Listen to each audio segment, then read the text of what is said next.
Hey, good habits are hard to come by, but not this morning. On Mornings in the Lab with Keith and friends, we're talking habit stacking and how to create habits for a better life. This morning, Mornings in the Lab with Keith and friends.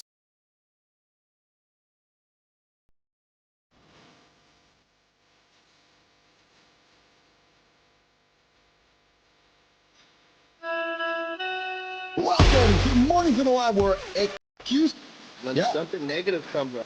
Building muscle, improving blood flow. Nobody is expecting, Jon. If your lady's saying that, you're just Be entertained by fun over here. How have I slept? Has my sleep been good? Is that it?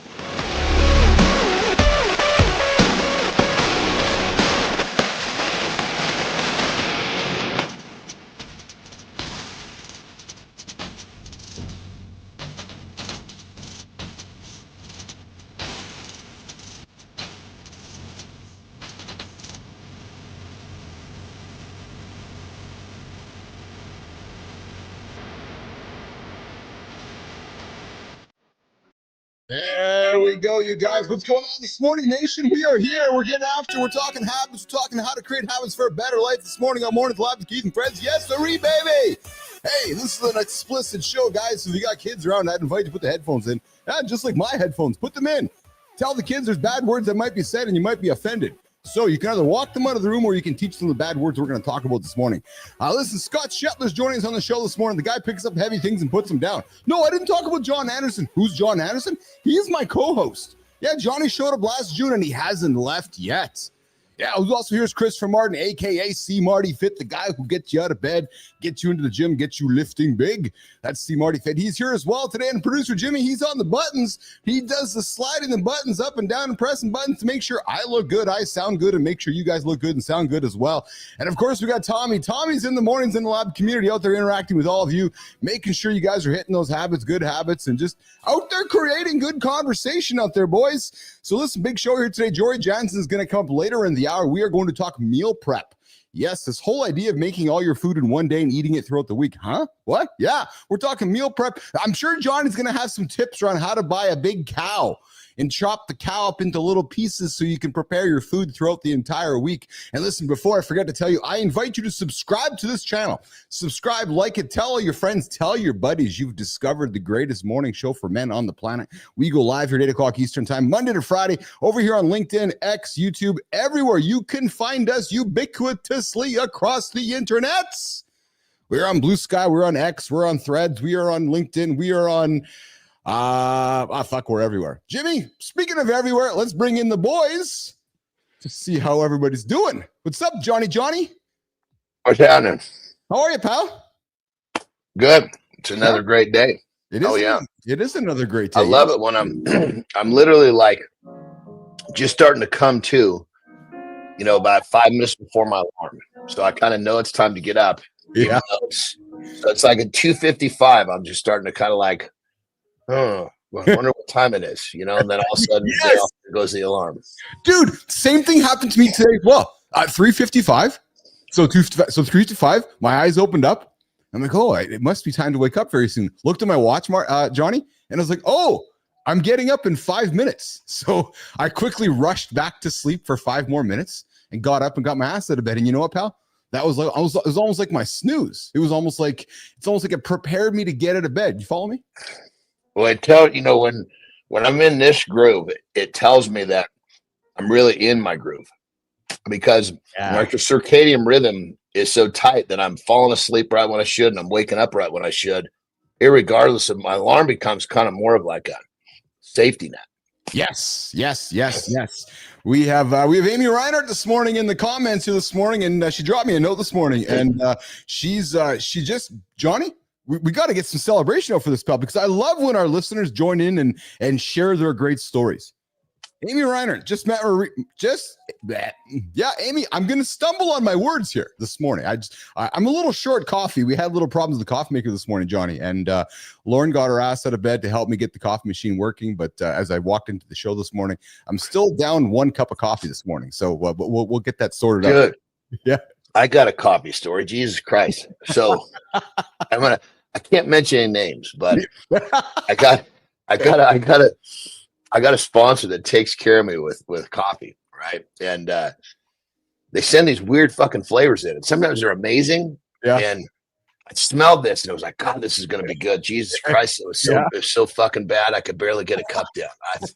I've never, but it was because it was really strong, like pungently strong. Even the point where I put like a third of a cup and then put hot water, I still couldn't do it. So I was without coffee too for a day because it was the last shit that I had. So I'm with you. There you go. So listen, I got a piece of content for us to discuss. When cardiologists, boys, are warning against a certain type of coffee to drink in the morning. We're going to get to that in a few moments. But hey, Johnny, we got our boy Christopher Martin here this morning. What's up, CMartyFit? Oh yeah, Johnny, he must be a rookie, man. I don't think he knows how to. Can you not hear us, Martin? No, he's still learning how to use this thing. I think he just showed up for the first time. Oh yeah, he can hear us. He just gave us a finger, like, wait a minute. Yeah. Well, so it's funny because Marty's he's like a rookie. He's like that guy who stumbled into the locker room late. He's fucking doesn't put his gear away. He's never on time. I know he can hear us, Johnny. So let's just fucking jump on the guy right now. Just jump all over. You know what I was actually thinking about? I was thinking about, if I had people like if I had every morning the ability to have people to talk to frame my mind. Yeah. Oh my God. It would have been because I had to do all this shit by myself. There was no such thing as all this. You couldn't you couldn't connect with people like this. You had to find them and actually like at the gym. Can you hear me now? Every day. Oh, we can got hear you now. Can you hear me now? Yeah, we can hear you now, brother. Okay, cool. But I had to attract people like this at the gym because like the heavy hitter business people would see the work I was putting in the gym and they're like, hey, you can do whatever you want to. But I was getting I was lucky if I got maybe 2 hours a week of the right type of conversation. Well, dude, that's why when I was talking with Flynn about you and when we first started working together, like Flynn just maybe just kind of she said something really stuck with me. Like Jon built a personal brand, Marty, in the days of the fucking Yellow Pages. Yeah. Like honest to God, like you think about like Jon's ancient, right? So the guy's been around a while, like fax machines and fucking pages of printed paper and stones and to be able to connect and build a brand, like an independent human brand, and monetize it back when we were using typewriters and fucking Yellow Pages. And the foundation of the whole thing was this: it didn't make a difference who looked at me. Yeah, people would look at me and say, "This motherfucker will do the shit that other people will not." And that's all it was. No, I swear to God, Marty, if you break it down, because it didn't make it if someone's look at me in business, in the gym, wherever I was doing, I was doing the shit that most people wouldn't. And successful people recognize that that's very rare. Well, you know what, Johnny? It's interesting to hear you say that because, and Amy, I'm getting to your comments here in a second, Amy, so hang out there. Johnny, so when I was training with AJ at Focus Fitness and I was creating that business athlete mindset, that lifestyle I needed to get myself sorted out. That's where I started meeting a lot of professional athletes and professional hockey players and professional athletes, pro hockey players, business guys. Because Jon, like yourself, they kept seeing me show up and, I did not have the physique like you, but I had the work attitude. I had the work ethic. And like, fuck, this guy just keeps showing up. Like, who is this dude?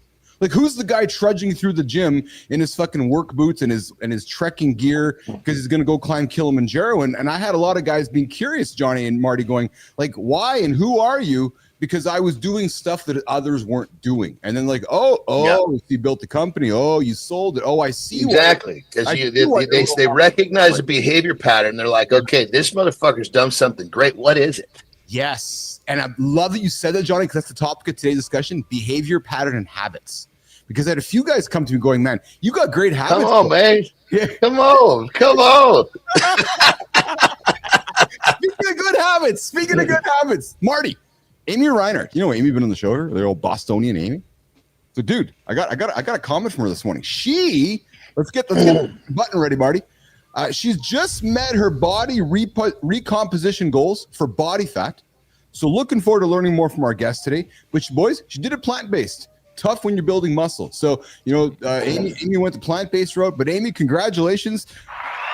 You hit your goals. Congrats, Amy. Yeah. But here's the thing, boys. And let's offer some nothing but positive encouragement because we know how hard what happens next. You hit your goals.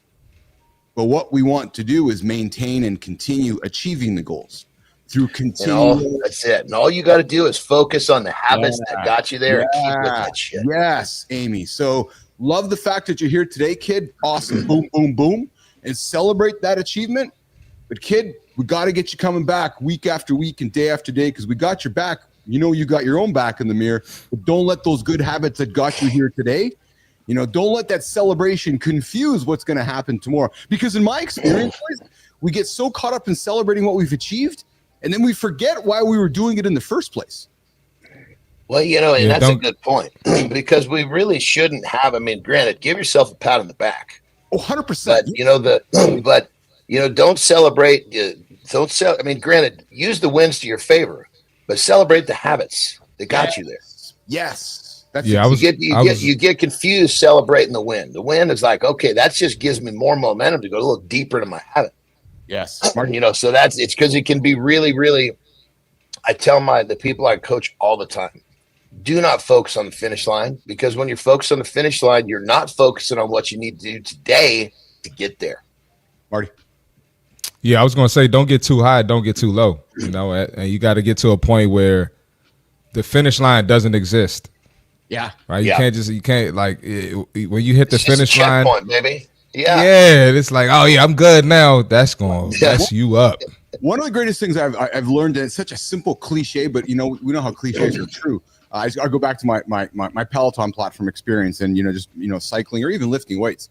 But when I'll sit down for a long endurance ride, boys, be it 60 minutes, 90 minutes, or a couple hours, and you do them in intervals, right? You'll ride for like 15, 17 minutes or long, and then you'll do like a rest break. And one of the instructors reminded me to think about this. And Amy, I'm talking to you right now. Don't celebrate what you've accomplished. Yes, take some time to celebrate it. Absolutely. What you really need to do is prepare for what's coming next. Yep. Because you've already done that. Like what you've done is behind you now. So reflect upon it, admire it, but now you got to think about what's in front of you.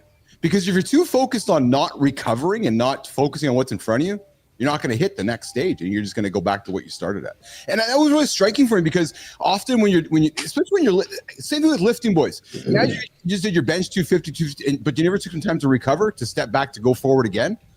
Right? You're never going to move forward. You're always going to be you're just going to be in that same spot. So it's finding a way to celebrate what you've achieved, but also take some time to continue moving forward because forward is an absolute and forward is inevitable. Yesterday's already happened. You've already accomplished yesterday. Don't get caught up in it because you can stay there too long. And next thing you know, like, holy fuck, I'm back to where I was yesterday. Right. So, all right. Scott Shetler's in the green room. I see Scotty in the green room there. What's going on, Scott? I see guys. We got Scott in the green room on the horizontal feed and the vertical feed, which is fantastic. And we got Amy coming in with, and Amy's like, I agree. What is in front of me is maintaining those habits. And that's it. Johnny talked about it, right? Is Amy, just keep those good habits you got coming in and just keep them going. That to me is what's the hardest thing to do, but also the most successful thing to do. All right, before we get to the accountability check-in, I want to throw this on the table, boys. Cardiologists are warning against drinking this certain type of coffee. What is it? Now I'm gonna state an obvious. But sometimes we need to state obviouses to obviouses? Is that a word? Is that a word? It's a word this morning, Marty. I don't think that's a word. Sometimes we need to state the obviouses as a plural. Hey, John, he's speaking Canadian. Yeah, that's it. To make that over. Yeah, that's it. The nut little bastard's developing his own language. All right, boys. The worst types of coffee for heart health is, and this is the obvious one, but boys and girls, as you go to get your coffee today, make it black. Make it black. You start junking in that highly sweetened specialty drinks like, Marty, I know your favorites, man. The caramel macchiato or the blended frappuccinos. They're going to do more harm than good. So boys, as you're going through today and you're making that decision, I implore you, I encourage you, I advise you, just put the crap away and start black. Just go to black. You'll never go back. Just have black coffee. Yes, Marty, I said that. Just have black coffee. Period. Simple. Marty, we're not it's not a sex conversation, brother. It's not supposed to be offensive. Don't worry, bro. Just have black coffee, boys. Put the sugar away. Put the creamer away. Put the good habits here, Marty. We're talking habits, Marty. Have black coffee. Keith. Keith, we're actually not talking about sex today, but you got to find a way to bring it in the convo. Hey, just go for black coffee. That's right. No, you're right though. You're right. And you get the stir stick that looks like a baby's arm holding an apple. You know. Oh man! Oh my God! What's up with these guys? Johnny, are you talking about Marty again? We always seem to find a way to talk about Marty here, man. All right, boys and girls, we got Scott Shetler coming up here in a minute. We're going to do the accountability check. And Jimmy, let's get these boys off the stage. Yeah, they're always telling me to get off the stage, so I'm going to tell them to get the hell off the stage today. Listen, again, stop putting that crap in your coffee, you guys. True story. I know it's fun. I know it's enjoyable. It tastes good, the sweetness. And maybe once in a while you might want to do that. But I know some of you guys, because I've been there. Been there. Although I never have drank coffee with cream and sugar in it. Nope. When I met Lauren, and Lauren's like, hey, we're drinking coffee. I'm like, oh, we're drinking coffee? She's like, yeah. But got a coffee machine and have only drunk black coffee. Drunk. Okay, here is our accountability check-in today. Boom, boom, boom, boom, boom, boom, boom. I used to think. I don't think anymore. I just talk. I used to think success was about the target. But here's what I learned through my journey. That hitting a goal, it feels great. Right, Amy? It feels great. That goal you hit is great, but it's not enough. No, baby. That excitement's going to fade. You might feel stuck, like something's missing, even after the big win. So here's the truth. It's not the goal that changes your life. No, it's the habits. Yes. The habits you build along the way. We're going to ask about habits to Scott Shetler coming up in a few moments. I'm certain those habits helped him create the success that he wanted, because habits create success. Period. Simple, point blank. Habits create real, lasting change. Anything else is fleeting. Like Johnny says, don't judge them by what they've achieved. Judge them by the habits that they went through to achieve the success. That's where sustainable success lives. The goal is just a checkpoint, you guys. Amy, today's a checkpoint. You know it. I know it. Everybody knows it's a milestone for you. Losing weight, it's about daily consistency. Growing a business, to those of you tuning in today, Mike Smart, systems, they keep us moving. Strong relationships, it's those small, steady efforts. Those are habits. Telling your partner you love them, sending them a little love note, right? Those little habits that you do. When I shifted my thought process from goals to habits, that for me, Business Athlete Nation, is when my life changed. Focusing on the daily habits, the boring, the mundane. And what it did for me is that it stopped being about winning once, and it became about growing every single day. So listen, I invite you to think about this. What's something you've leaned and learned recently that changed how you see success? Let's hear about it in the comments this morning on Mornings in a Lab with Keith and Friends. All right, Jimmy, let's bring in the crew here, and we're going to bring in Scott Shetler here in a second. Johnny, Scott Shetler, how are you, pal? I'm doing well. Scott, what's up, brother? Hey, John, how you doing, man? Good, there brother. He is. So, Scotty, I found you on Substack. Yeah. I found you picking up some big, heavy stones. Back in the day. And I said to myself, I know a young man that I spend every morning with who's picked up a few heavy stones in his What's up, Scott? How you doing, man? And I said to myself, we got to have Scott Shetler on the show to learn about the heavy stones he picks up, talks about his life, and get to know Scott a little bit. But before we do that, I want to invite you to congratulate you for being on the show. I'm looking for a word here, boys. I'm missing my coffee. Speaking Canadian, man. Exactly. I wanted to say thank you for being on the show here this morning with us. And Scott, we always start our guests off with one question before we go into everything else. And that one question, Scott, is this. What is your morning routine, brother? My morning routine was interrupted today, actually, because we got some snow and ice down here in Atlanta. So usually it's jiu-jitsu at 6:30 in the morning. And then I usually do some strength training or conditioning. Then I get cleaned up, get a shower, get some coffee and post-workout protein drink. And then I go start training my clients for the day. So nice. It's pretty consistent. Yeah. You guys and your snow and ice in Atlanta. Yeah. So I'm up here in Winnipeg, Manitoba, Scott, where I got your old Atlanta Thrashers here. So I do know about snow and ice, of course. But so Scott, we're talking habits today. And we're talking about morning habits. We're talking about creating habits for a better life. Scott, has this morning routine always been part of you, or was there a moment in your life where you woke up and you're like, I need to create one because my shit's going sideways? Scott. No, in fact, I'd say that the ability to get up and get going, was really forced on me when I joined the military out of high school. Yeah. And then when I started my business and got into the strength training and fitness world, that's when I really, the day's so busy and so unpredictable. You really need that time in the morning to get prepared for the day and for everything that you got to do.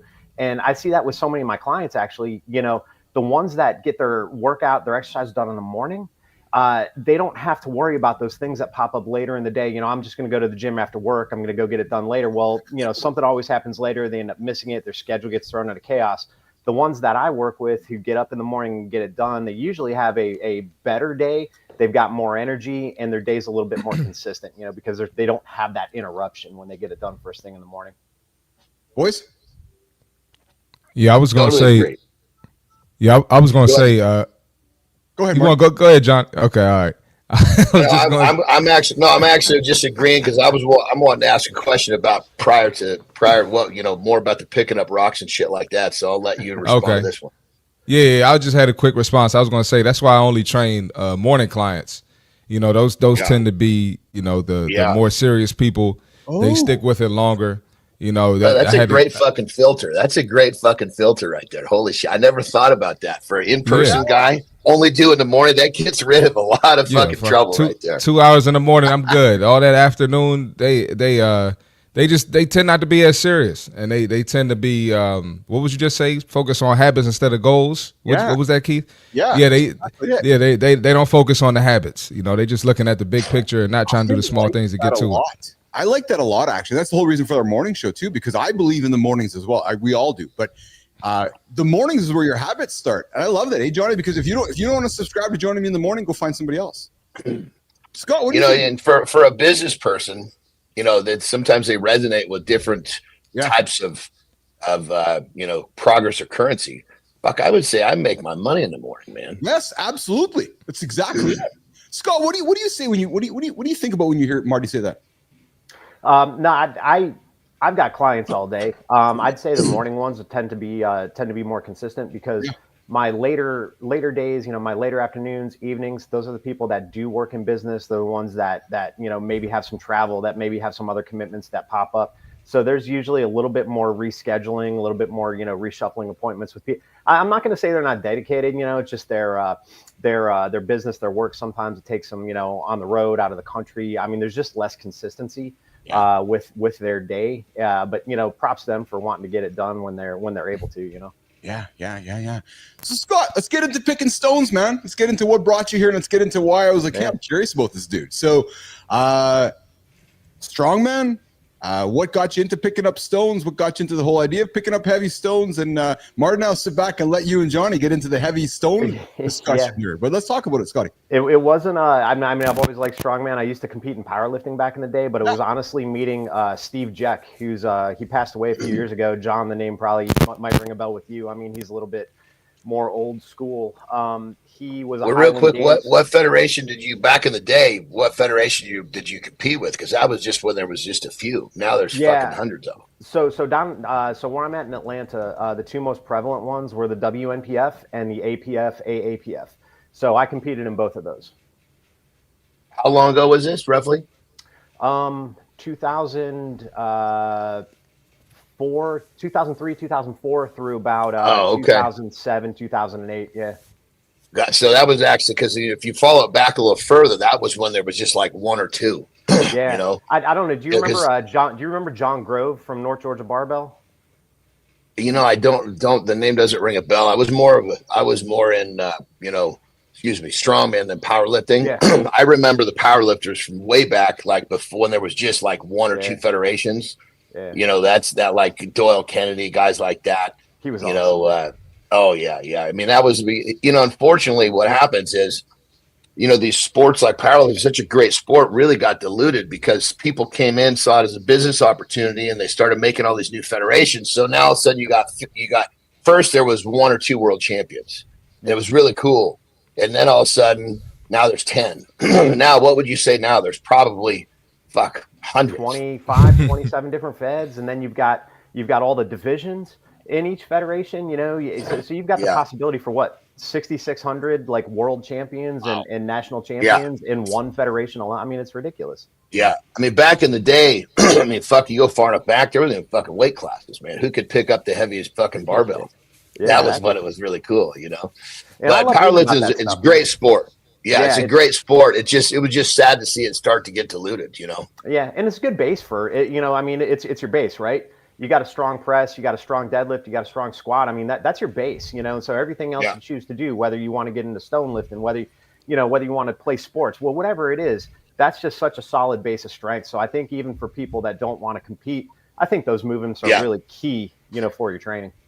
Well, I mean, think about it. Deadlifts, you're picking something off the ground. Squat, you're taking a dump. I mean, the bench press is really the only one that doesn't apply much unless you're talking about humping and holding yourself up over your lady.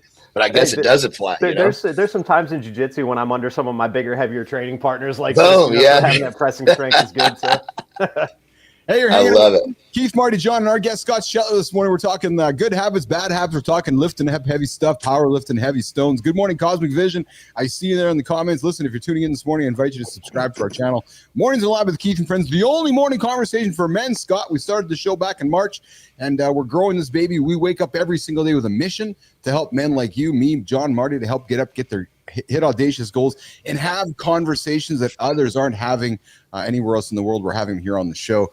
Scott, so what got you into lifting? Like what got you into creating habits around strength? And I want to stay there because we know that strength and resistance training is frankly the lifeblood to longevity. We need to stay strong to live longer. Somewhere in your journey in life, you recognize that. And you're like, yeah, I'm going to go lift weights, lift stones, lift weights. Were you 12, 15, 20? Like what struck the chord, Scott? And then I got to crack a joke with you, brother. And then you start becoming a writer. For my world, I don't know many guys like Jon Andersen and Big that are fucking writing. So I'm just joking with my brother over here, but you're creating good content that you write about as well, Scotty. So there's the two-part question. What got you into lifting? And then what moved into becoming a literary artist? Sure, man. Like a lot of people born in the 70s, I grew up with the Arnold movies, the Stallone movies. Yeah. And it was back then, it was really about the bodybuilding culture. Yes. We had the magazines. Yes. You had occasionally on TV, you might see the Mr. Olympia or the American Muscle TV show with Tom Swilliger and all that stuff. So that was my introduction into it. And, being a skinny kid, you want to put on muscle. You see all your action heroes, you see comic book characters, you want to start getting bigger, and then I think for me, later on when I started focusing a little bit more on strength training and a little bit less on just, building muscle, I really started to enjoy the process, because strength is very measurable, whereas bodybuilding is very subjective. I love the idea that, if I'm deadlifting 300 pounds, well, in a couple months, now I'm deadlifting 350 pounds. That's progress. It's very easy to see that weight coming on the bar. So that became fun. And then I got into the competing for a little while, that led me down my career path, where I got into fitness training and eventually strength training. I started working with a lot of athletes, which was a lot of fun because again, you're doing something that has an immediate impact on their performance. Yeah. So for a lot of my career, I was working with a lot of athletes in a variety of sports, led me to martial arts and things like that a little bit later on. But it was after probably about 12, 15 years of training, I started having all these ideas and I started writing as a way for me just to categorize the things that I was learning and the things that I wanted to share with my clients. So I started blogging, I started writing training books, training manuals and stuff like that. And then eventually, I found that I really enjoyed expressing those ideas, and that eventually led me down to Substack, which is, I've been doing my Substack page for a little under 2 years now. And this is a lot of fun, man. It's a way for me to take 26 years of experience and nonsense in my head and try to categorize it on paper so others can benefit. Oh, I love it. Hey, Scotty, so we had you in for a 13-minute segment here, but we're coming up to the CMartyFit tip. Are you able to stick around for the next segment or talk habits with us? Another 13 minutes or so, or do you got to rock and roll? Yeah, no, man, I'm good. Like I said, we got a snow day, so. Beautiful. So we'll do that here. Before we do that, before we get over to CMartyFit tip here, I got a question from the comments here, boys. We talked about this before with our friend Jorie Janzen. Let's quickly dive in for about 90 seconds about creatine. Scott, do you use creatine? I do. What do you what form of creatine do you use? I use just the straight up creatine monohydrate powder. I take usually about 10 grams a day. I don't really I just try to take it in the morning so I don't forget it. But yeah, 10 grams a day. Yeah. Pros, cons, game changer for you? I've been using creatine for so long. I don't think, I notice much of a performance benefit anymore because it's just been, so saturated in my system. I've always been on it. Did notice a big bump initially, back when I started taking it, you still did like the loading phases and all that. So if you've ever loaded creatine for the first time, you feel like you put on about, 8-10 pounds of saturated muscle, But no, man, I just, it's one of my daily staples, I don't get too caught up in the research and stuff, but you're starting to hear some benefits that go outside the performance arena, with cognitive benefits and stuff like that. So I think it's very interesting. Yeah, you're absolutely right. For the listeners, just so the listeners know, when he said he doesn't notice the benefits anymore, it's because he continues to do it. So what creatine is doing is pulling water into the muscle, which allows the muscle to perform better. So when he continues to do it, if he stopped, he would notice a little decrease. And if he restarted, he would notice the increase. But it's all about pulling water into the muscle. But yeah, I so agree, brother. Now, they've proven cognitive function. Yeah. So as soon as I was never a big creatine guy, especially because it got introduced way back when you had to load it. And it was a pain in the ass. But as soon as they said cognitive, now part of my goal is to live as long as I can. So, creatine's at my fingertips. So, and it's reasonably priced. So it's a great option now. Sure. Good morning, Jeremy Cunningham. I see you there in the What's comments. Up, Jeremy? Good to have you here, pal. I'm really pleased to have you there in the comments. Amy, I hope that answered your question. And I think what I like about that question, and I hope what that also accentuates is just this idea of habits, right? And Johnny, and Scott, we know that if we add that supplement to our daily habits, there's going to be a benefit to it, right? So, and there's going to be cognitive benefits to it. So there's a great example of some technical knowledge of getting some creatine, try it out. Don't worry about loading it. And boys, there's two types, right? There's the monohydrate, which bloats you, and there's the non-monohydrate that doesn't bloat you. Am I correct on that, boys? Well, I think the simplest thing is for people, just remember the one you want to use is number one, mono. Forget everything else. Number one, mono. Beautiful. And it's not bad. Literally, when I started reusing it, I literally just take a tablespoon, put it in my mouth, drink down a thing of coffee, and it's done. You put it in your mouth. Dry scooping it ensures you get every bit of it, right, John? Well, it was just, my thing is I don't want to forget to do it. So I just do it right out of bed with my first drink of coffee and it's over. Coming soon, creatine-inspired toothpaste from Jon Andersen. You spit that out, it doesn't work. You spit toothpaste out of teeth. Are you one of those poor bastards that eat your toothpaste? Do you still eat your toothpaste? Keith probably does. Yeah, he probably does. Jesus Christ. Yeah. Stop using the one that tastes like fucking Fruity Pebbles then. Jesus Christ. Right. He's going to say the Canadian toothpaste is edible. Out of here. Marty's got a fit tip. We're going to come back. Keep talking habit stacking with Scott Shetler. Get out of here, you guys. Hey, Keith, I had to get you back because you was clowning me when my mic wasn't on this morning, so I had to get you back. Anyway, all right, we got the fit tip for today. Simple, like always. Win the day. Why do you say win the day, Chris? I'm about to tell you. So a lot of people, let's say everyone's doing 75 hard now. That's like the popular thing, right? A lot of people fall off because they're focused on the 75 days. Dang, 75 days? That's pretty far from now. Or, you get a new trainer. They tell you, give me 90 days. We'll see a change. 90 days, that's pretty far from now, right? And it is pretty far, right? It seems like it's a long time, but you have to focus on winning the first day, winning the second day. That's going to make your process easier when you just focus on one day. If you think, oh man, I'm putting the alcohol down for this amount of weeks, I'm putting the alcohol down for this amount of days, I don't know if I could do that. You got the wrong mindset, and you're more likely to fall off of your goals. And if you look at it like one small win is a big win, like we just talked about, pat yourself on the back, celebrate a little bit after you win the day, that's cool. You can acknowledge that and feel great about it. Now let's get back to work and attack the next day, right? It's always one day at a time, and you got to look at your fitness journey like you look at your investments. Compound interest. Those days are going to stack, going to stack, going to stack, going to stack. Then you're going to get better mentally and physically. So focus on one day at a time. Don't worry about the big picture, because if you keep winning one day, you're going to get to the big picture. You're going to get to the big goal or whatever it is you're trying to get. That's the fitness tip for today. Woo, I like that. Marty's giving you an economics lesson this morning, boys, on the economics of compound interest, compound habits. And I like that, Marty, because the idea of compounding habits is powerful, isn't it? Because you stay on a habit over and over and over, and Scott talked about progress. Inevitably, you're going to achieve what you're looking to achieve. Let's keep the conversation going around habits and habit stacking. And I know that John's a major fan of that. Scott, when you hear the idea of habit stacking and creating good habits, and when you're working with your clients, what are some of the biggest obstacles that you find a client comes to you and is like, Scott, I can't do that, or I'm struggling with that, or this isn't working for me? What are you telling somebody about habits? Scott Shetler. Good morning, Shinko. I see you there, brother. Scotty.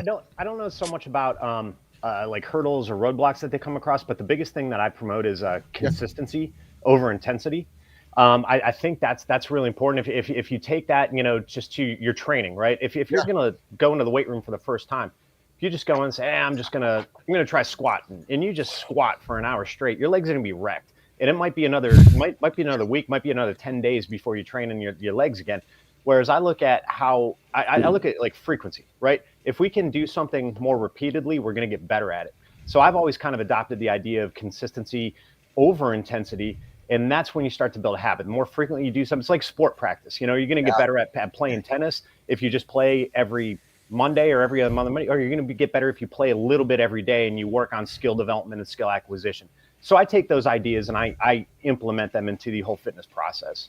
We talked about it a couple of days ago. Scott Marty threw it out there, which is consistent sevens is better than a 1 here, a 10 there, a 9 there, a 0 there, and Marty's like, no, 100%. Consistent sevens. You're of the belief, Scott, and we talk about this often, which is this idea of showing up, right? Showing up is the hardest thing for much of us to do. If we can get into that habit of showing up, that's when the magic happens, isn't it, Scott? Absolutely. Yeah. Good morning, strategic veteran Adam Peters. I see in the comments about brother. I'm happy you're joining us here this morning on the show, Johnny. Let's keep our conversation going around habits, John, and giving somebody something to think about as they're going through their day today, and they're struggling to start a habit, and that's the point, John. They're struggling to start a good habit. What would you say to that person? First, it needs to be very easy and very simple, because what you're really trying to do is let's use an example of like somebody that wants to be active. They just want to be active. Let's say this. Okay, so let's not worry about going to the gym. Let's worry about walking. You don't have to go anywhere. Just literally walk. You can walk outside. If it's too cold, walk inside. And what I mean by it, you're just going to start off every day. You're going to have a non-negotiable walking 1 minute, 60 seconds. The odds are by about 58, 59 seconds, maybe I'll go for another minute. And sometimes you go for another. Next thing you know, you're walking for 10 minutes, then it turns 20, 30. But you've mastered the art of your non-negotiable of showing up for 1 minute. That's the key. It needs to be so easy to get that win that you can't not do it. And then when you decide at 58 seconds you want to go for another minute, now this has become something you want to do rather than something you feel like you have to do. You say, I'm going to walk for 60 minutes every day. Yep. That's a big fucking nut. Yep. A lot of people are they get all fired up. They're disgusted with themselves. Okay, I'm going to just attack this. Okay, well, attack it in a way. Don't think about attack it in 60 minutes. Think about attack this in a way where I can do this every day. And the habit you need is just to be showing up. Just like Scott said, he preaches the consistency. And so that's what I would suggest. And then how do you trigger it? You stack the habit. So maybe you want to be active. You say, okay, I'm going to have a non-negotiable of 1 minute to walk. You'll probably do more, which is great. What's the trigger? Okay, well, you do plenty of things already. You brush your teeth. So brush your teeth, take your 1 minute walk. There you go. Yeah. So I like one thing that John's taught, Marty, as we've been on the show with Johnny, is associating habits with something you already do. Because John, I never thought about that before. Let me rephrase that. Yes, I've thought about it before, but not the way that you articulated it, right? Which is, okay, so you're brushing your teeth, step after brush teeth, doing this. Because we get trained as kids growing up, brush your teeth, make your bed, tie your shoes, like these certain things. But us as parents, we might not offer the second thing, right? Hey, brush your teeth, go for a walk for 5 minutes. Oh. Yeah. I mean, anything that we all have things that we do every day. But non-negotiables. Yeah. I mean, literally, there's things that we do. So all you got to do is take the new activity and stack it right behind, because that's the activity that you currently, that's the trigger. Boom. Once the trigger's off, now you sub the new activity in, and then it just, I mean, it could be break at work. You get a break at work every day. Boom. There's your trigger. Go for your fucking walk. Yeah. So many ways to do it. You just have to kind of break it down into the simplest, easiest format. And what you're doing is you're developing the habit of showing up by habit stack with a trigger of another habit. Yeah. Good morning, Scott Benzie. I see there in the comments, Adam Peters offers up a solution, boys, which is read Atomic Habits by James Clear. He reads it every time he wants to start a new habit. And Adam Horowitz joining us from work here this morning, checking in with us and hanging out. For me, what I find, and Scott, I'd like to get your point of view on this too, is and Johnny alluded to it. If I don't want to go for a 30-minute walk, even though I need to or I should, I will pause and reflect on my day, and I'll think, okay, so I got this meeting here, I'm working here, I'm going to be sitting. Holy fuck, man! I actually have all the time to go for a 30-minute walk right now. Or I'll say to myself, I need to do 45 minutes of yoga right now. I'll start with 15 minutes. And then, because 15 minutes is nothing. Or 5 minutes, to John's point, right? You do it, you're like, holy fuck, I still got more to do. 10 minutes. It's funny what you can do when you stack 10 5-minute things. You've done 50 minutes of work. But we don't think that way, Scott Shetler. No, and going back to the point about, do I need to get a 30-minute walk or a 45-minute walk? Why not take 3 10-minute walks? That's what I mean. Yeah. And I mean, I remember one time I was working with somebody and they said, man, what if I only had 10 minutes to exercise? That's all I got. What am I going to do? Yeah. I said, take 2 kettlebells and do clean and jerks or clean and presses for 10 minutes without stopping, and tell me how you feel afterwards. Yeah, is it perfect? Maybe not, but did you get something done? A lot more than just sitting there wondering what you could have done, right? So I think you got to get out of this mindset of saying, I got to go to the gym and I got to work out for 60 minutes or 45 minutes or else my workout's ineffective. And that's nonsense. Break it up into smaller chunks. I've heard people call movement breaks or movement snacks or something like that. Do 5 to 10 minutes periodically throughout the day. And then at the end of the day, you might have accumulated 30 or 40 minutes of exercise. Might not have been all at once, but who cares? That's a lot more than not doing anything because you don't think you have the perfect situation. And think of it like this, guys, in terms of when I'm talking to the, people that are trying to get into the game here, keep your barrier of entry very low. Don't set this fucking hurdle that holy shit, I got to climb this big wall every time to get started. No. That 1 minute is a really, really low barrier of entry. Once you're in, now you're going to probably want to do more. And that's really the psychological play we're making here. Marty, you got something there? No, I agree with Johnny. Well, once you start one good habit, you're going to want more. You're going to want to do more things. So you start working out. You start with cardio. You might want to lift. Right? You've been lifting for a long time. You might want to start stretching and get into some yoga or something like that. So those habits are going to lead to other great habits. A trick that I would offer the audience, and we got a bunch of people tuning in right now to consider, boys, is we as humans. Here's some language teams. If you got kids around, here's my language. We waste so much fucking time throughout the day. Right? Oh, the meeting ended 10 minutes early, so we go and jerk off for 10 minutes. No, go for a walk. Right? That's what we talked about yesterday when we were saying people at work are only productive for 3 hours of the day. It's the same thing, right? So I'm offering this up, guys, because you're going to go through your day today, and you're going to find 5 minutes here, 6 minutes there, 3 minutes here. Hey, Scott, I can see you nodding there. And you take this 3 minutes here, 7 minutes there, 5 minutes there, and before you know it, you got your 30 minutes of movement or 45 minutes of movement. And it really plays on Scott's concept of, if you don't think you have 45 minutes throughout your day, you do. Because if you go find 5 there, 5 there, 5 there, it all adds up, doesn't it, Scott? It does, and I think it's getting out of, like I said earlier, getting out of that mindset, that I have to train my chest, then my shoulders, then my triceps, then my biceps. I mean, there's times periodically where my days are so busy with clients, I'll just do a little bit in between breaks, man. I might go do a few sets of pull-ups. I might, grab some Indian clubs and do some shoulder mobility work. I got out of this idea that I've got to hit my squat on this day, my deadlift on this day, my bench on this day. Mm-hmm. And you just find out you can get so much more done when you're not married to this idea of a perfect workout, Yes. Yeah. We're talking habits this morning, gentlemen. Amy Reiner comes in with a comment here. Don't make clothes the barrier of entry. Yeah. Always be ready. That's certainly something to be said for that, right? You got your clothes ready, you got your shoes ready, right? Your door, you got your mindset ready. You're not going to have a barrier to creating a habit. Or I don't have any workout clothes. Right. That's another one I've gotten before. Yeah. Oh, is that right? Yeah. Yeah. And we got Shinku coming in with consistency over intensity is true in my experience. The times I went hard in the gym for 3 hours wouldn't let me work out for over a week too sore.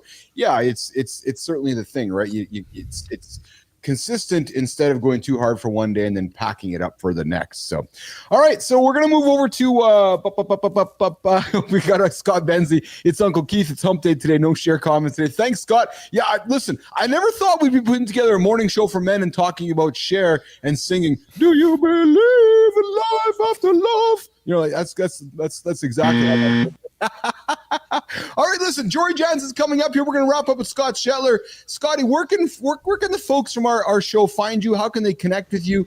Some final comments from Scott Shetler this morning on Mornings in the Lab. Brother. Sure. Thanks for having me on, guys. It's been awesome talking with you. The best ways to find me, I've got my Substack page, which is the Strength and Health Substack. And then probably outside of that, my website is eptsgym.com. And then I'm probably, as far as social media goes, I'm most active on my Instagram, which is at @ShetlerFitness. So those are probably the best ways to hook up. Awesome. We'll come find you on Instagram and on Substack and so forth. And Scott, this is your first time here. Did you enjoy your experience? I did. It was great talking with you guys. Really, really cool topics and an awesome way to start the day when I'm not on the mats doing jiu-jitsu because of the snow day. So we'd love to have you back. We're looking to keep growing our presence on Substack. So anything we can do collaboratively with you there, supporting each other, that'd be awesome, brother. Let me know, man. I'm down for it. So let's do that. And let's get you back here on the show to have some further conversations. Okay, brother? I'd love to. Thank you, guys. All right, Scott. Thank you, brother. Scott. Thank you, man. Likewise. All right, Scott's getting out of here. I'm going to get out of here. Marty's going to get out of here. Johnny's got something to say, and then we're going to come up. We're going to talk meal prep. We're talking habits today. Johnny, Marty, I think one of the greatest habits we can do to have success is prepping our meals and prepping our food. So we can't say, Johnny, I got nothing to eat. Coming up, Jorie Johnson. We're going to talk meal prep. But first, we got Jon Andersen with the lifestyle tip. Let's get after, brother. Massive progress hack. Why do we want to win the morning? Because if we win the morning, we're going to own the day. We're going to have a good day. If we have a good day can turn into a good week. A good week can turn into a good month. A good month can turn into a good year. And a good year can change the rest of your life. So it all starts with one simple thing. Get up and win the morning. Rock and roll. There we go. Get up and win the morning with Jon Andersen. That's the tip today. Sometimes we just need to hear some words of encouragement to get after what we want to get after this morning. We're little extension of Marty's deal. I kind of just ran with that, just took that a little left turn, Hey man, I was singing along with Johnny. That's my favorite quote. There you go. Hey, we got Jorie joining us this morning. What's going on there, kid? Good to have you here this morning. How are you? What's up, Jorie? I'm good. Talking about figuring out how to get activity in your day. Well, I had to shovel twice yesterday by myself. So did Kurt? That's some activity. Kurt, so boys, we know that Jorie's husband was leaving town last weekend. Did he get out of town? He did. The flight was delayed a couple of times, but he made it, and Allery and I are looking forward to him being home Thursday. So. There you go. Yeah, so he can help shovel the snow there that Jorie. Basically, so he can shovel the snow. Hey, that is an underrated workout, shoveling snow. Oh, man.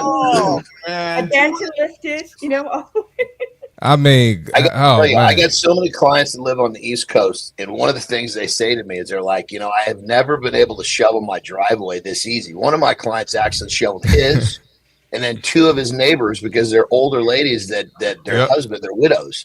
He's like, I never even dreamed that I could shovel 3 driveways, and I'm like, that's amazing. That's like a 400% increase because he could finish his own to begin with. I'm gonna add in real quick. It is a blessing because anytime the older ladies see me shoveling at my mom's house, they're like, "Hey, can you come help me, please?" I'm like, I got you. Come on. You're outside and your neighbors. Well, I have neighbors around me. Some people don't, but and they are watching, right? So you can't give up. You gotta keep going. You gotta keep going. Exactly. You can't give up. We got Shinku coming in saying, Jorie giving you the strong arms there. So, we got Jorie who's regularly showing up with us. We love our conversation with Jorie. She's got the audience here. Oh, Shinku's like, my sister lives in Chicago. I can't deal with snow. But Jorie, I got to get you on my team for a second. When I hear Marty talking about shoveling snow, I'm like, really? Like I want to like. Whoa! I need to do this. Oh, don't do me like that, Keith. Come on, man. We get some snow out here, man. It's not Winnipeg though. It definitely ain't Winnipeg. So listen, guys, we're gonna talk. We've been talking habits all morning. And real quick. Yeah. I need y'all to tell me about the dinner because I couldn't make it that Monday after y'all had dinner. So after though, we'll talk about it after. Yeah. So we're talking habits today, Jorie, and good habits and how to create good habits for a better life. And I think that I'm suspecting that one of the obstacles that you have when you talk to customers, I know that Marty does and Johnny does, is food. And not having the right food ready, not having it ready when I want to eat, not having it ready when I want to make good decisions. So today I thought we could talk for a few minutes, Jorie, and create some conversation around this idea of meal prep. Yeah. Where do you want to start, kid? Where I'd like to start is that people assume because I work with food that I love cooking. Let's clear that up right now. No. I don't. The other thing is I also don't like shoveling. Oh, man. You've been busy, Jorie. Both have to happen. But the key is to, be flexible with what this looks like for you. Right. Some people, one week they have the kids, the other week they don't. Yeah. Or, if you're just cooking for yourself only, then you don't want to eat the same thing 4 days in a row. So it's being flexible, or maybe you have like a family of 5. Can't imagine. But actually I can. I watch my sister. But I think it's important to be flexible and start where you're at. So, one thing would be, maybe it's not a huge variety right now. It's what can you cook in large amounts, like your proteins. Yes. A bunch of that. And I do this because, busyness or just the desire, not the desire to keep cooking all the time. I'll take chicken and cook a bunch of that up and freeze them in Ziploc bags, or if you have some other good sealable containers, then you have the option of it's already cooked and it's not all going to taste the same. You flavor them all up differently. Same thing with your potatoes, rice, all of those things. You can do some bulk meal prep. If you're not a bulk meal prep kind of person, then there are some other things that you can do depending on budget. I used to say lazy, wasn't really good for business, so I decided resourceful. And so I will go and purchase bags of frozen vegetables, frozen fruit, grab and go. I'll have leftover sweet potatoes and I'll grab a couple of handfuls of frozen vegetables and leftover chicken from the previous meal, throw it all together, right? It doesn't have to be, fresh and or beautiful looking all the time. It's nice when it looks good, but sometimes it doesn't. Canned chickpeas, open that up. Maybe you bought some cherry tomatoes that you don't have to cut up. And then, maybe some cucumber and celery, and your favorite olive oil and some garlic. Yeah. You don't even have to cook. It just, just trying to think about what can you do. And of course, there's kitchen equipment that you can get to. Yes. John, you're a big fan of meal prep. Marty, I know you are as well. John, are you Jorie alluded to it. Are you a cooking it all on Sunday for the week? Are you a Sunday, Wednesday person? Are you guys how do you, give our audience some tactics, tips on how to do meal prep to create good habits, Johnny? Well, for those that recognize what day of the week it is, yes, I would suggest Sunday and possibly Wednesday. For me, I just, every time it's time to cook, we just cook everything we can get on the grill. And so, but realistically, I suggest the same thing for a person. A client, I'm going to say, look, Sunday, find your day. You're going to do the bulk of your meal prep that day. You'll probably have to do a second day, but cooking every day wears people out. You're putting in, I don't know what the percentage would be, but it's massively more work. And not to say that you don't have those hot meals with your family or whatnot, but when you're talking about, meals that you got to get in as part of the plan or on the run, those should be pre-made and pre-prepared, but they should come from a bulk cooking or 2 bulk cooking sessions. Jorie. Yeah, I love it. And sometimes it's not even the main supper meal that's the issue. It's that it is what Jon said, like the in between. So it's planning and preparing for that. And so something as simple as overnight oats, that's really, really easy to do. My mom was over the other day and she needed a snack, but she was trying to make some better choices. And so I just whipped up some no-bake energy bites and it took like 2 minutes to make. Yes. And so these things aren't hard to do. You can make a lot of them. They freeze. The overnight oats, it's, stick it in the fridge. You can make a couple of them at once. Egg bites are quite popular too. If you have a muffin tin, you can make a bunch of egg bites. There's just things that you can do for the in-between meals to keep you on track. If you're someone that has to go out a lot, you're driving from one destination to the other, and you're like, shoot, I don't have a snack.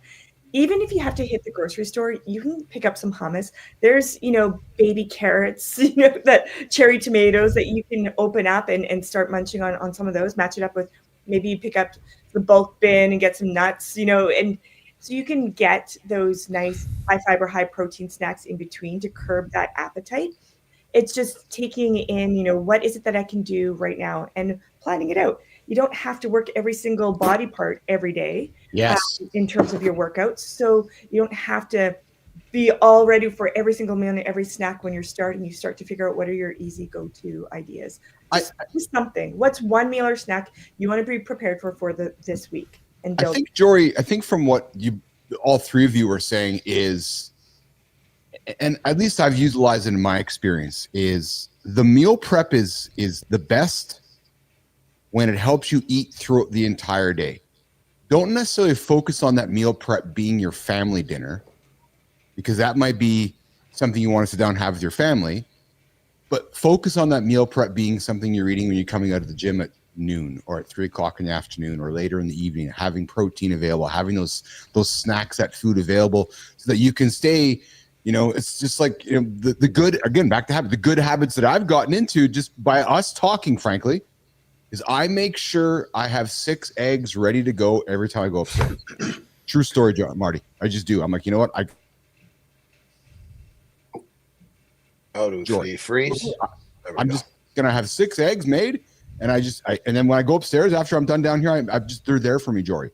But what it does for me is that it allows me to have that good food, the habit solved, and then I don't stress too much about when I have dinner with the family because I know I've got my good food in. And it kind of takes an 80-20 principle, right? Which is 80% of the content I've made in advance. I'm eating it. When I sit down we all go for dinner on Friday night, I'm not stressing out too much about those decisions because I know I have my eggs throughout the day. I have my protein throughout the day because I made that all in advance, right?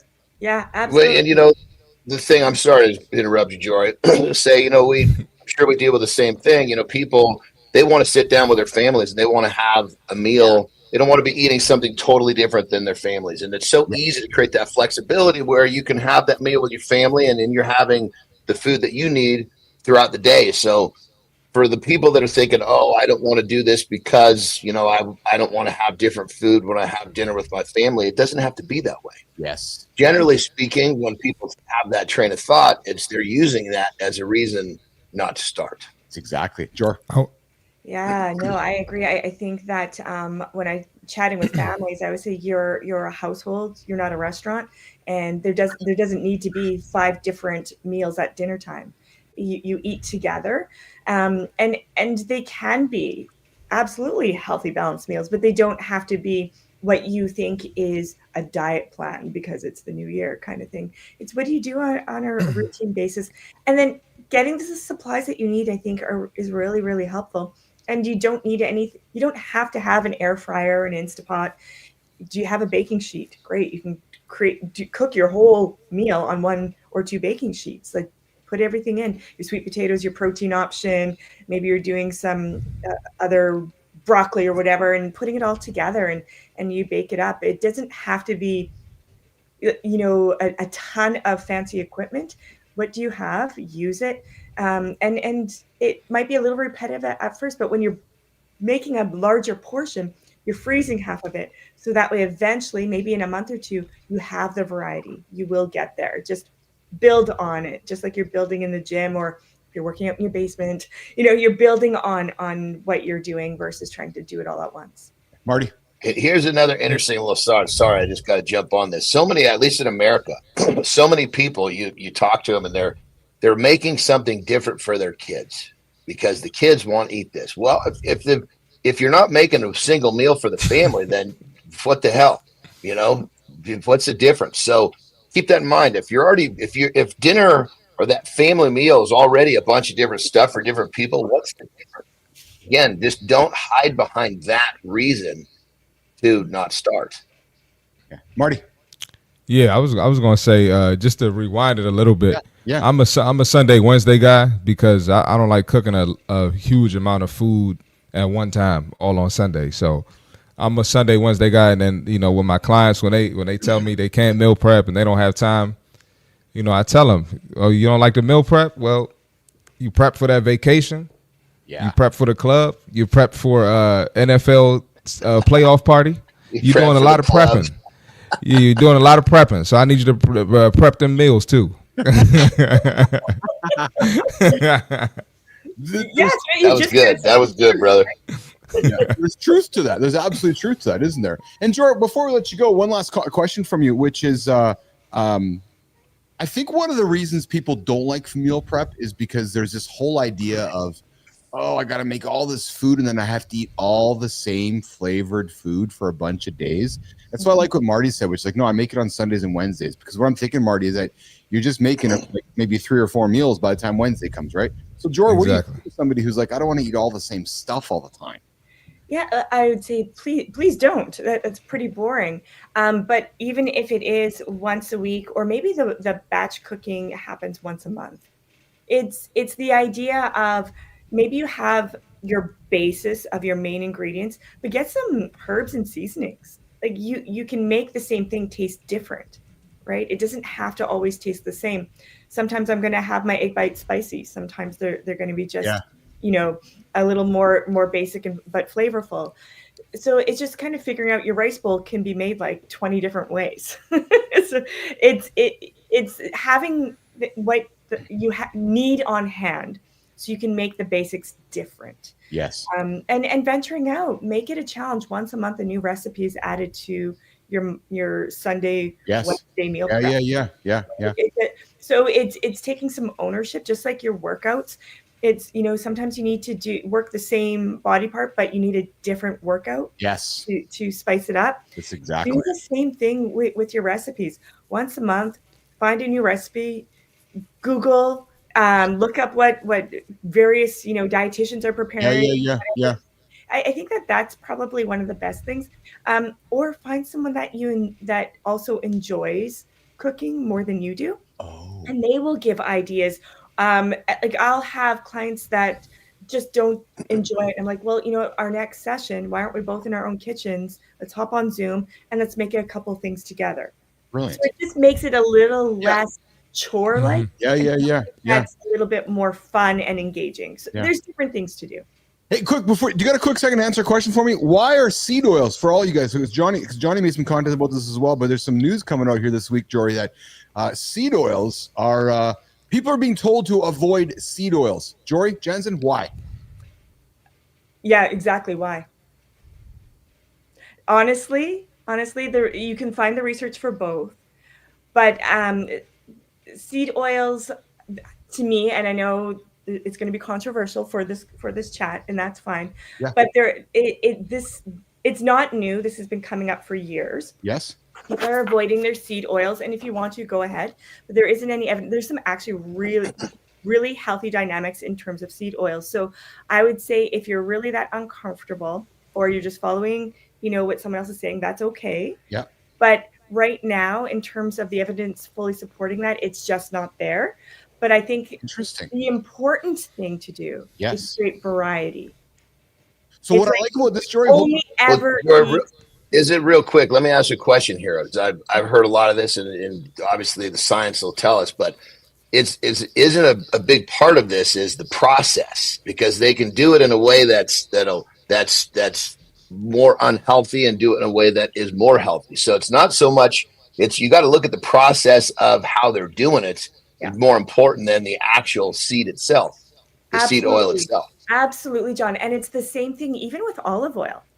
There's going to be some olive oils where it's going to be the packaging of it, it's the processing. Legally you can say it's olive oil and you don't necessarily know how pure it is. So that's why I say nothing is 100% awesome, and most things aren't 100% horrible either. So it's creating that balance and making sure that you have variety, because if you're only sticking with one thing, then you're limiting your options.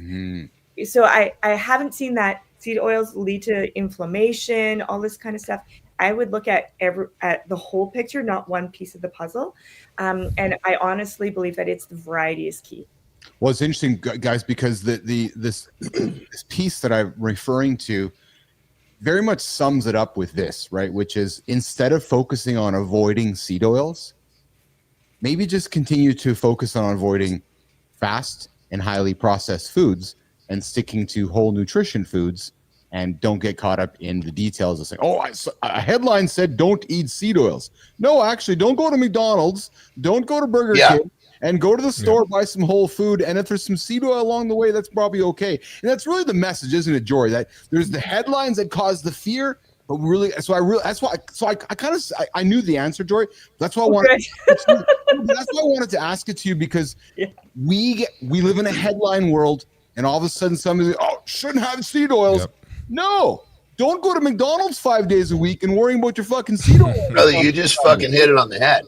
It's all these little details that people love to harp about, but they're not looking at the big shit that they're doing. Yeah. It's like, it's a distraction. Oh yeah, I got to avoid seed oils. Oh, what do you want from the drive-thru?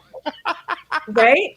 And then you think you're holier than thou. No offense, people. Then you think you're holier than thou, and because you're avoiding seed oils. But what else? But if you want to avoid seed oils, I'm totally cool with it. Yes. Go for it.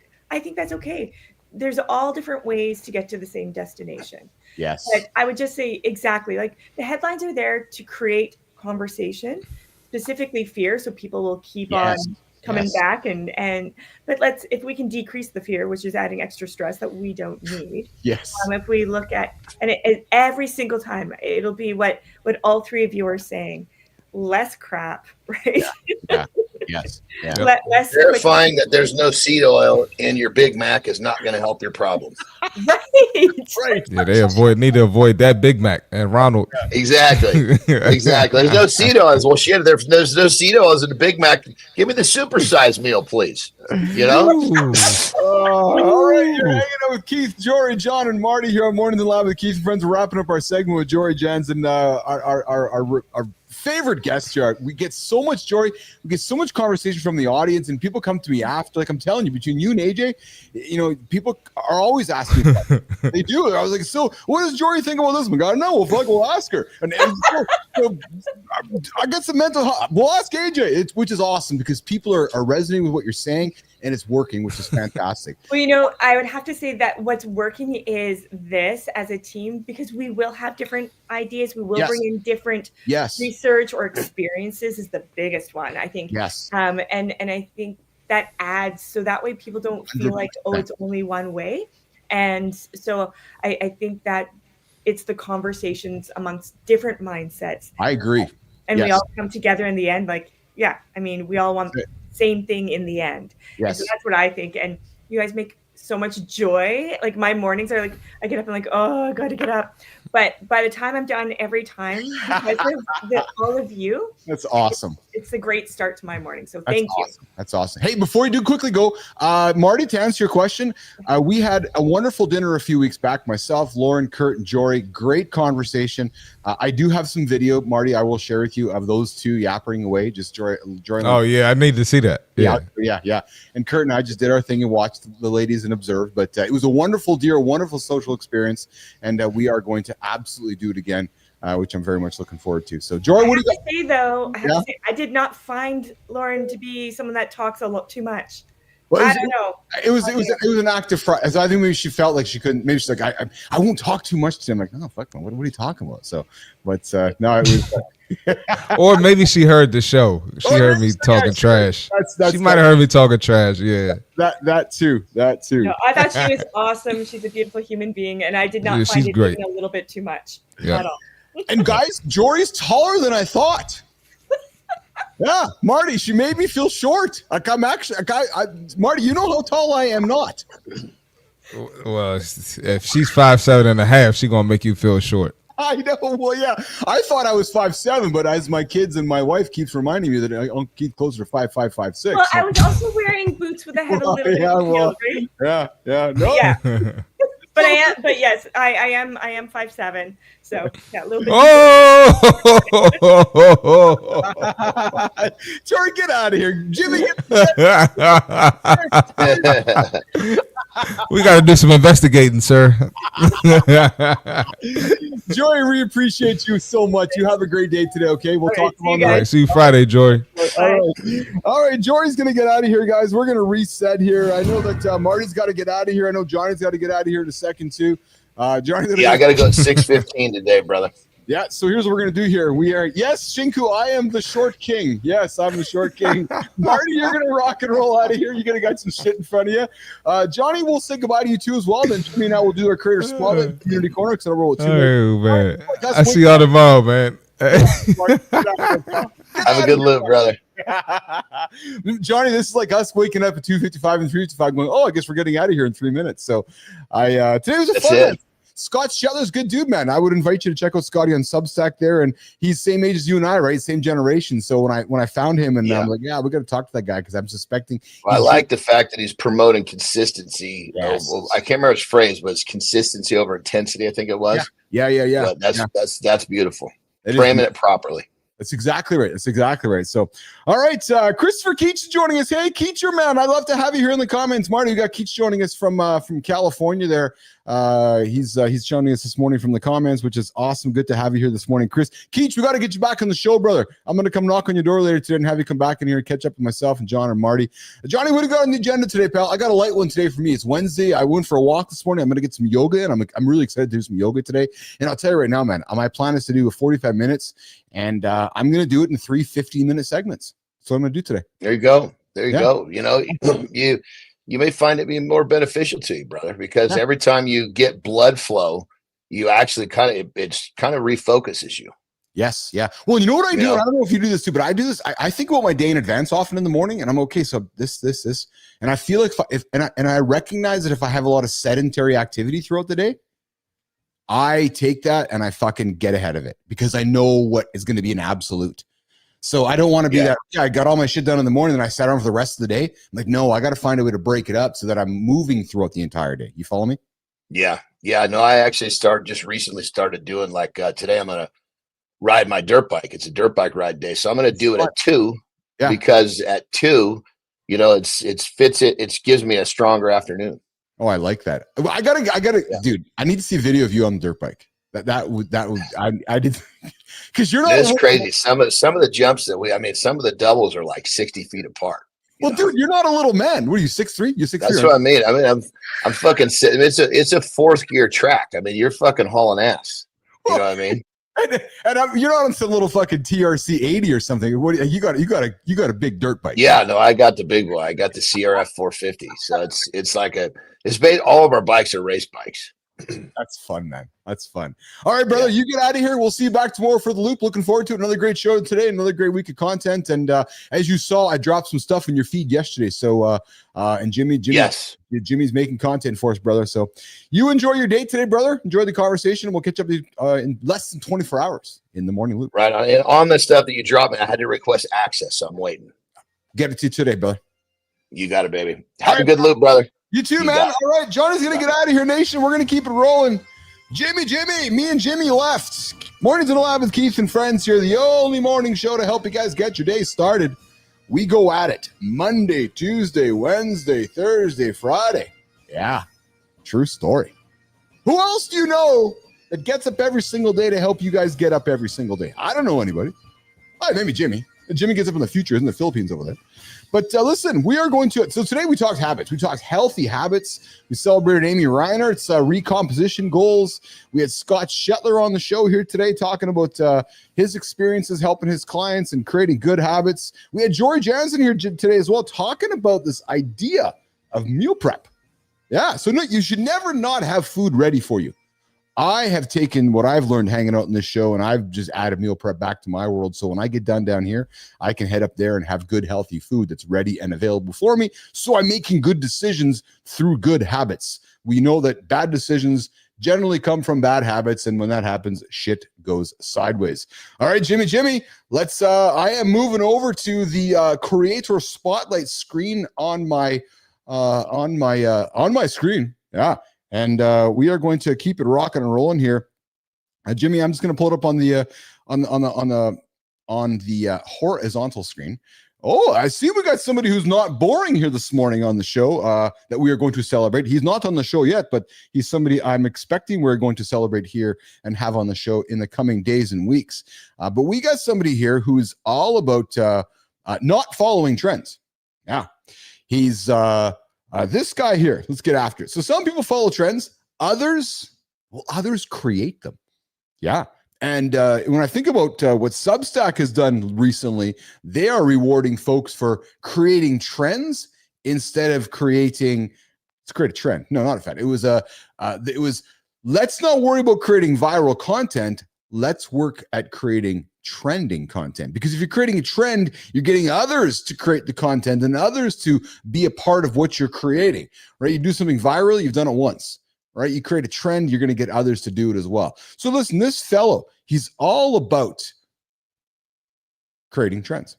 Yeah. Imagine building a platform that's just part storytelling, part investing, and all about optimism for the future. Imagine doing it as a one, not two, not three, a one-person powerhouse. No big team. Nope. No corporate bloat. Nope. Just big ideas and even bigger impact. Listen, does it sound impossible? It might sound impossible, but the reality is not for this creator. This guy, he's the author of the wildly popular Substack newsletter with over 200,000 subscribers. Not 200, 200,000 subscribers. He's the founder of Not Boring Capital, backing early stage startups building the future. And this dude, he's proving that optimism isn't just a mindset, it's a strategy. So, Business Athlete Nation, I invite you, and I want to take a moment to celebrate this morning, Mornings in the Lab with Keith and friends. Jimmy, I'm going to get the horizontal set up here. Where is my slide? There it is. It's there. No, there it is. No, I'm going to get the horizontal, Jimmy. Today, Mornings in the Lab with Keith and friends is ridiculously excited to celebrate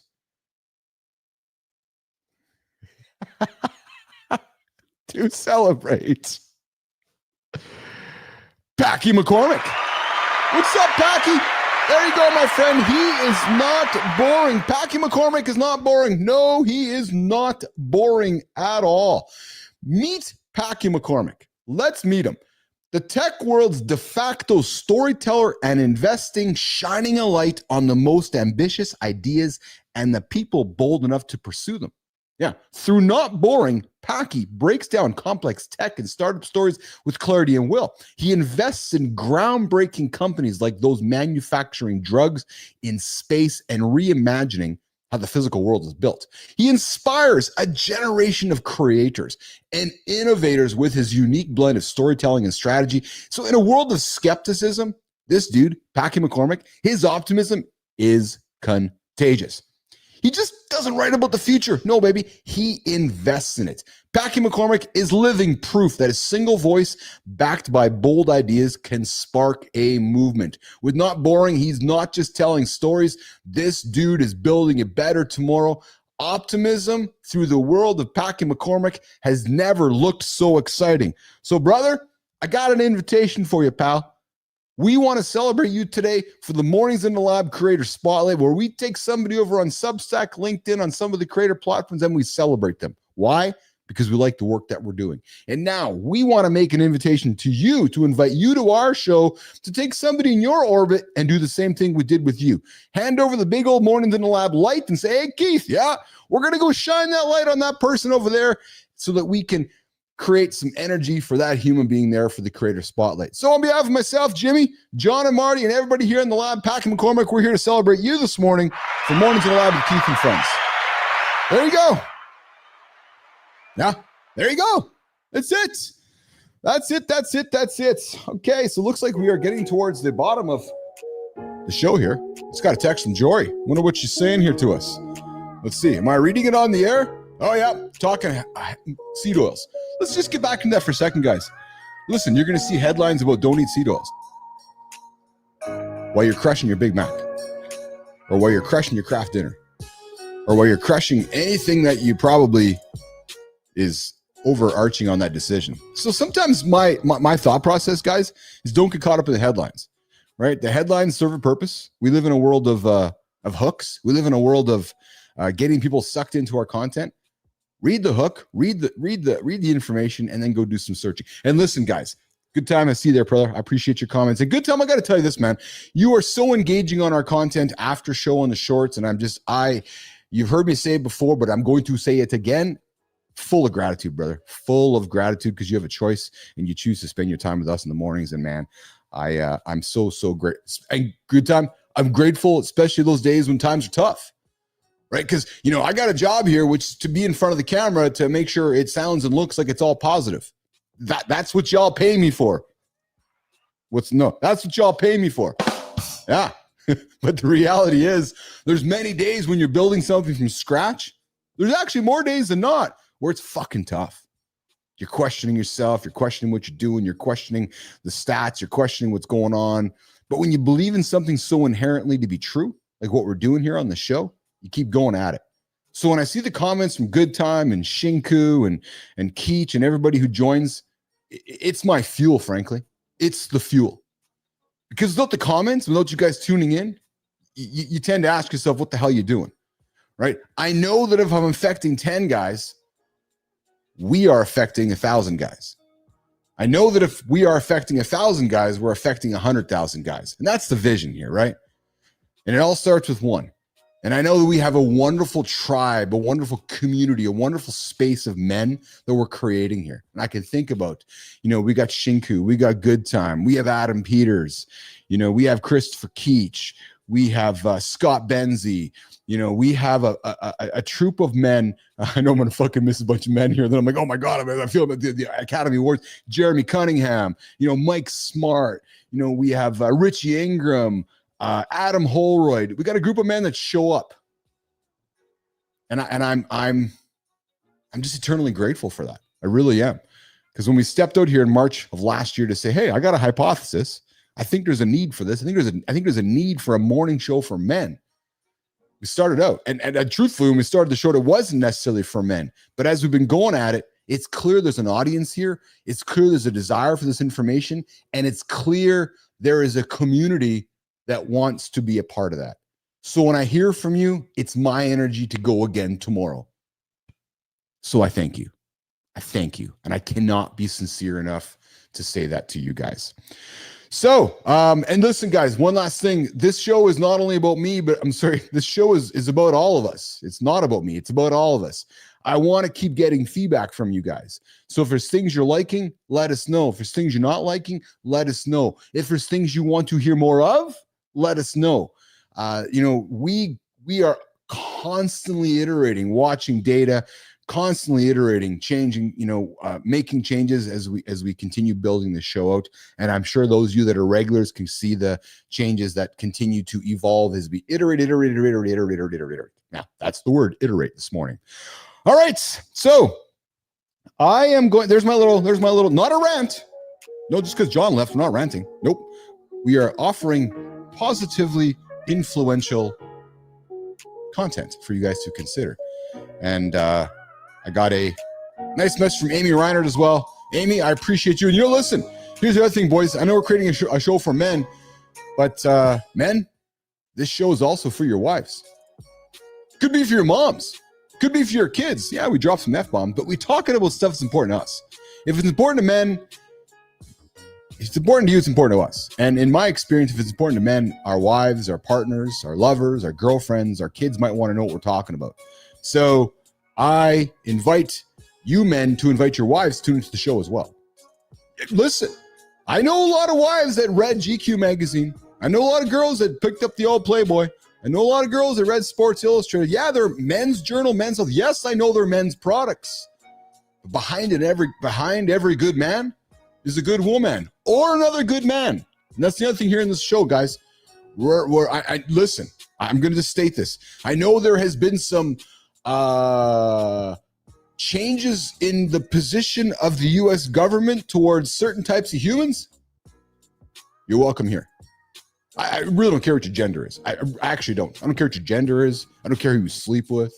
If you have big goals and you want to achieve them, and whether you're a male or female, and you attune to the kind of content we're creating here, come here. If you don't feel safe over there, you come here. Uncle Keith's going to make you feel safe. And I'm going to tell you this. I believe I know what I'm going to say next to be true. If you don't believe me, you ask anybody tuning in on a regular basis. The Scott Benzes, the Amy Reinhardts, the Good Times, the Shinkus, they know this is a safe space. They know Uncle Keith's got your back. So again, I'll remind you, I don't care what gender you are. I don't care who you sleep with. This is a show for you. Yeah, we talk men's stuff, but this is a show for you. All right? That's it. That's it. I got stuff to do. Mike Smarter for tuning in. I'm going to come knock on your door later today. Jimmy, should we get out of here, pal? I'm going to wait for Jimmy's response before I just get out of here. Jimmy, should we get out of here, pal? He's frantically typing. He's like, let's get out of here, Frank.